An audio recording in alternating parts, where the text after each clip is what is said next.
দেখতে সুস্থ স্বাভাবিক মনে হলেও জন্ম থেকে শারীরিক প্রতিবন্ধী নুরুল করিম ভুগছেন নানা জটিল রোগে। আর্থিক অসচ্ছলতার কারণে করাতে পারেননি সঠিক চিকিৎসাও।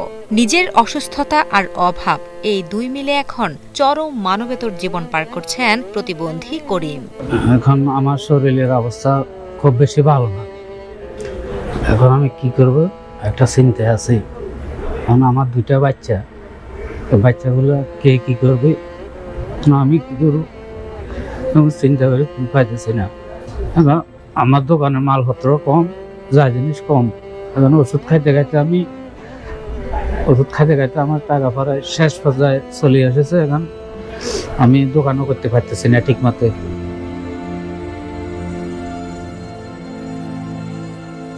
চট্টগ্রামের মিরসরাই উপজেলার বাসিন্দা নুরুল করিম। জন্ম থেকে শারীরিক প্রতিবন্ধী হওয়ায় ভারী কাজ করতে পারেন না তিনি। তাই বাড়ির পাশে ছোট্ট একটি পানের দোকান দিয়ে শুরু করেন জীবিকার পথ চলা। ধীরে ধীরে সেটি বড় করে চাল ডাল সহ গৃহস্থালির পণ্যের দোকান দিয়ে কোনোভাবে চলছিল পরিবার। কিন্তু সম্প্রতি কোমরের তীব্র ব্যথা অনুভব করলে চিকিৎসকের কাছে গেলে জানতে পারেন করিমের হিপ জয়েন্টের দুটি বল সম্পূর্ণ বিকল হয়ে গেছে। সুস্থ হতে হলে দ্রুত অপারেশন প্রয়োজন, যার জন্য দরকার 10 লাখ টাকা।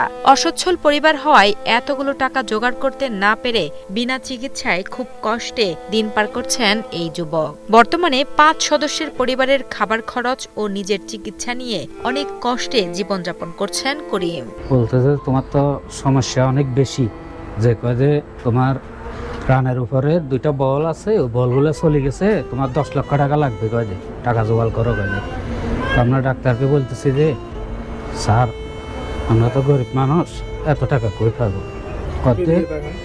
কদে এত টাকা কই পাবো। ডাক্তার বলছে যে দেখো ভালো গরিব এরা তো ডাক্তারেরা চায় না, এখন যেভাবে পারো তুমি ধার হোক কজ হোক বা কেউ থেকে নিয়ে হোক বা মানুষের থেকে সহযোগিতা করি হোক চেষ্টা করো। এখন প্রাইভেট ক্লিনিকে করো, যদি করো 4 লক্ষ টাকার মতো লাগবে, সিরিয়াল দিয়ে ফেলে রাখতে হবে।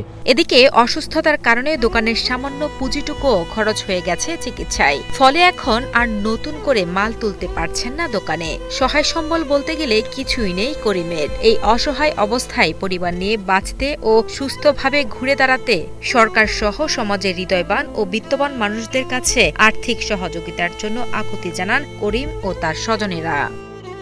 এখনো টাকা জোগাড় করতে পারিনি, এই জন্য আমি ছেলে মেয়ে বাচ্চা দুইটা নিয়ে আমি অনেক চিন্তা ভাবনা করতেছি কি করবো। বাচ্চাগুলো ছোট ছোট, একটার বয়স 7 বছর, একটার বয়স 2 বছর। এখন আমি ঠিক মতো নিজের খানা দানা খেতে পারতেছি না, ওষুধ দাবাই মানে ঠিক মতো চিকিৎসা করতে পারতেছি না। ওষুধ দাবাইয়ের অনেক দাম, এই জন্য পারতেছি না আমি। এই জন্য আপনি সবাই সহযোগিতা চাই।